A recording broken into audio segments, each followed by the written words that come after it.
छात्र एवं छात्राओं को सीतेश्वर गुरुद्वारा चैनल में हार्दिक हार्दिक शुभकामनाएं। प्यारे बच्चों, मैं आप लोगों के लिए वर्ग दसम साइंस के संपूर्ण ऑब्जेक्टिव का मॉडल सेट 13 यानी 13 लेकर आया हूं, जिसका क्रम संख्या 601 से लेकर के 650 तक रहेंगे। तो देखते हैं स्क्रीन पर फर्स्ट क्वेश्चन जो आप लोग देख पा रहे हैं। दांत की सबसे ऊपरी परत को क्या कहते हैं? तो प्यारे बच्चों, दांत की सबसे ऊपरी परत को इनामेल कहा जाता है, इनामेल की होती है। अब क्वेश्चन नंबर अगला देखते हैं। मानव आहार नल का सबसे लंबा भाग होता है तो छोटी आंत होता है। अब क्वेश्चन नंबर अगला देखते हैं, बहुत ही शानदार लाजवाब है। परागकण निम्न में से किसके अंदर होते हैं? तो परागकोश के अंदर पाए जाते हैं। अब क्वेश्चन नंबर अगला देखते हैं।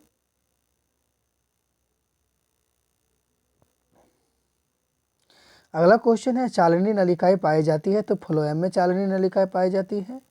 क्वेश्चन नंबर अगला देखते हैं। आरबीसी की जीवन अवधि कितना होता है? तो 120 दिन होता है। क्वेश्चन नंबर अगला देखते हैं कि मानव शरीर की सबसे लंबी कोशिका कौन होते हैं? मानव शरीर की सबसे लंबी कोशिका न्यूरॉन होता है। अब क्वेश्चन नंबर अगला देखते हैं। क्वेश्चन अगला है, अंडाणु निषेचित कहाँ होता है? तो फैलोपियन नलिका में निषेचित होता है। क्वेश्चन नंबर अगला देखते हैं। स्क्रीन पर आप लोग देख पा रहे हैं, वनस्पति तेल में होती है तो लंबी और संतृप्त हाइड्रोकार्बन की श्रृंखलाएं होती है। अब क्वेश्चन नंबर देखते हैं अगला कि ब्यूटेन के कितने समावयवी संभव है? ब्यूटेन के कितने समावयवी संभव है? तो 2 समावयवी संभव है। अगला क्वेश्चन देखते हैं कि मेंडलीफ के आवर्त नियम में तत्वों वर्गीकरण का आधार क्या है? तो इसका जो मूल रूप से है, मेंडलीफ जो दिए थे परमाणु द्रव्यमान के अकॉर्डिंग दिए थे। अगला क्वेश्चन नंबर देखते हैं प्यारे बच्चों।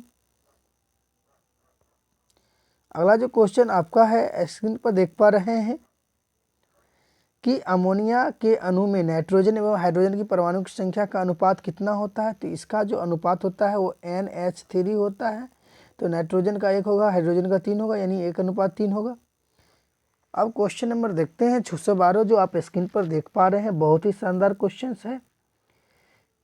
क्वेश्चन है, निम्न में से कौन कमरे के तापमान द्रव अवस्था में पाए जाते हैं? तो इसके अंतर्गत एथेनॉल पाए जाते हैं। अगला क्वेश्चन नंबर आप लोग स्क्रीन पर देख पा रहे हैं, सिरका में निम्न में से कौन सा अम्ल पाया जाता है? तो सिरका में एसिटिक अम्ल पाया जाता है। अगला क्वेश्चन देखते हैं प्यारे बच्चों कि निम्न में से कौन कार्बन का अपरूप है? तो इनमें से कार्बन का अपरूप है तो ग्रेफाइट, हीरा, फुलेरिन तीनों कार्बन का अपरूप है। अगला क्वेश्चन नंबर देखते हैं, एक अनुसूत्र परंतु विभिन्न संरचना सूत्र वाले यौगिक बनाते हैं, उसे क्या कहते हैं? समावयवी कहते हैं। अब यहाँ पर देखते हैं अगला क्वेश्चन, निम्न में से कौन सा पदार्थ लेंस के लिए प्रयुक्त नहीं किया जाता है? तो पीतल नहीं प्रयोग किया जाता है। अब अगला क्वेश्चन देखते हैं प्यारे बच्चों, निम्नलिखित में कौन संख्या प्रकाश के अपवर्तन के नियम के लिए सही है? तो प्रकाश के अपवर्तन के 2 नियम होते हैं, ए सही हो जाएगा। अगला क्वेश्चन देखते हैं, किसी वस्तु का प्रतिबिंब आंख के जिस भाग पर बनता है उसे क्या कहते हैं? उसे रेटिना कहा जाता है। क्वेश्चन नंबर अगला देखते हैं, किसी माध्यम के अपवर्तनांक का मान क्या होता है? तो साइन आई/साइन आर, जो एसनेल के नियम को भी दर्शाता है। क्वेश्चन नंबर अगला देखते हैं प्यारे बच्चों, एक गोलीय दर्पण की फोकस दूरी 20 सेंटीमीटर है तो गोलीय दर्पण कैसा होगा? तो ये दूरी उपल अगर धनात्मक है तो उत्तल होगा। क्वेश्चन नंबर अगला क्वेश्चन है, तालाब का जल कम गहराई दिखाई देने का मुख्य कारण क्या है? तो अपवर्तन के कारण कम दिखाई देता है। क्वेश्चन नंबर अगला देखते हैं, अवतल दर्पण की फोकस दूरी क्या होती है? ऋणात्मक होती है। अब अगला देखते हैं क्वेश्चन नंबर कि किसी अवतल दर्पण की फोकस दूरी और उसकी वक्रता त्रिज्या में निम्नलिखित में से कौन सी संबंध सही है? तो R = 2F या F = R/2। अगला क्वेश्चन देखते हैं, इलेक्ट्रॉनिक हीटर की कुंडली बनाने के में किस पदार्थ का प्रयोग किया जाता है? तो नाइक्रोम के तार का प्रयोग किया जाता है। अगला क्वेश्चन देखते हैं, एक यूनिट विद्युत ऊर्जा का मान क्या होता है? 3.6 × 10⁻6 जूल होता है। अब अगला क्वेश्चन देखते हैं, किलोवाट घंटा किसकी इकाई है? तो ऊर्जा की इकाई है। अगला क्वेश्चन देखते हैं,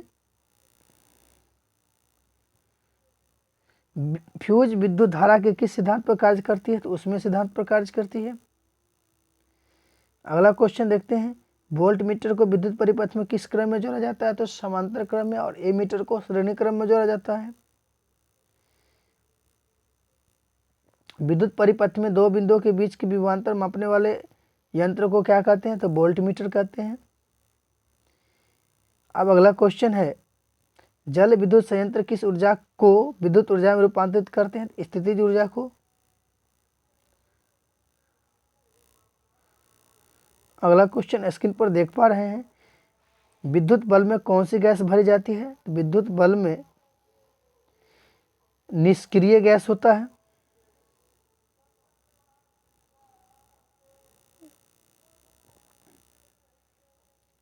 अगला क्वेश्चन, एक घोल नीले निटिल पत्र को लाल कर देता है, इसका पीएच मान कितना होगा? अगर नीले निटिल पत्र को लाल कर देता है तो उसका पीएच मान 2 होगा, क्योंकि 7 से कम जो होता है वो अम्ल होता है और अम्ल को कहते हैं। अगला क्वेश्चन है, बेंजीन का अन्य सूत्र क्या होता है? तो C6H6 होता है। अगला क्वेश्चन देख रहे हैं, एथिल एल्कोहल का आईयूपीएसी नाम क्या होता है? एथिल एल्कोहल जनरल नाम होगा, इसका आईयूपीएसी नाम होगा इथेनॉल।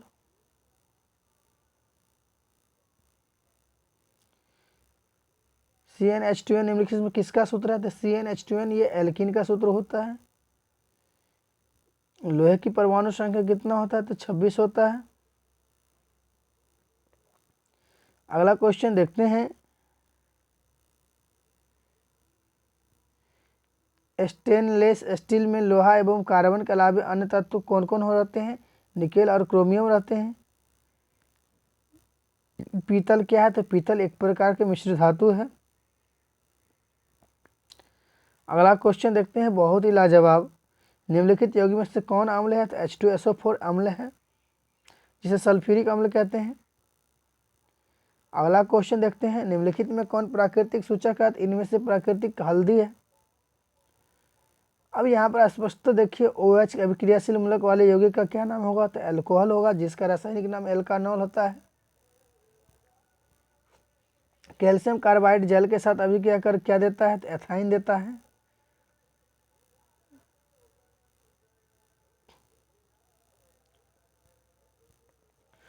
ओजन के एक अणु में ऑक्सीजन की परमाणु की संख्या कितनी होती है? 3 होती है, क्योंकि ओजन का सूत्र जो होता है वो 3 होता है।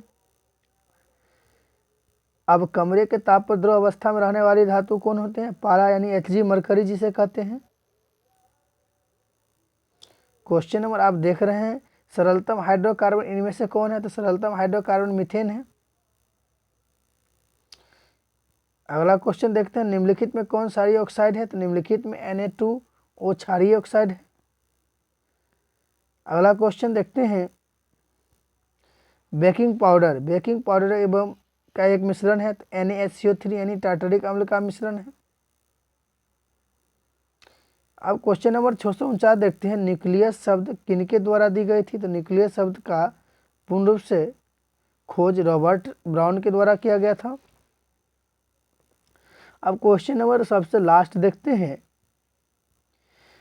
पौधे में भोजन किस रूप में जमा रहता है? तो पौधे में भोजन स्टार्च के रूप में जमा रहता है। तो प्यारे बच्चों, आज मैं आप लोग के बीच model set 13 class 10th science का ऑल संपूर्ण ऑब्जेक्टिव आप लोग के बीच शेयर कर दिया हूँ।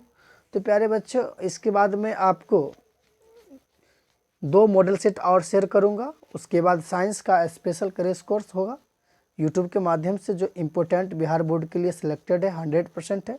इसलिए आप लोग इसे एक एक करके देखें, बहुत ही लाजवाब शानदार है। तो अभी तक जितना हमने ऑब्जेक्टिव आप लोग को दिया है, तो मैं आप लोग से आशा करता हूं यदि आप उसे हमारे दिए गए ऑब्जेक्टिव को एक एक करके देखते हैं तो आपको किसी भी प्रकार की समस्या नहीं होगा। और बिहार बोर्ड में जितने भी उम्मीदवार क्वेश्चन होंगे, कहीं ना कहीं आपके लिए सबसे ईजी और सुलभ साबित होगा। तो प्यारे बच्चों, मैं पूर्ण विश्वास दिलाता हूं कि आप हमारे द्वारा दिए गए प्रत्येक ऑब्जेक्टिव को एक एक करके विश्लेषण करें, ताकि आने वाला रिजल्ट आपके लिए शानदार साबित हो। तो आज की क्लास में यही पर स्थगित करता हूं। धन्यवाद।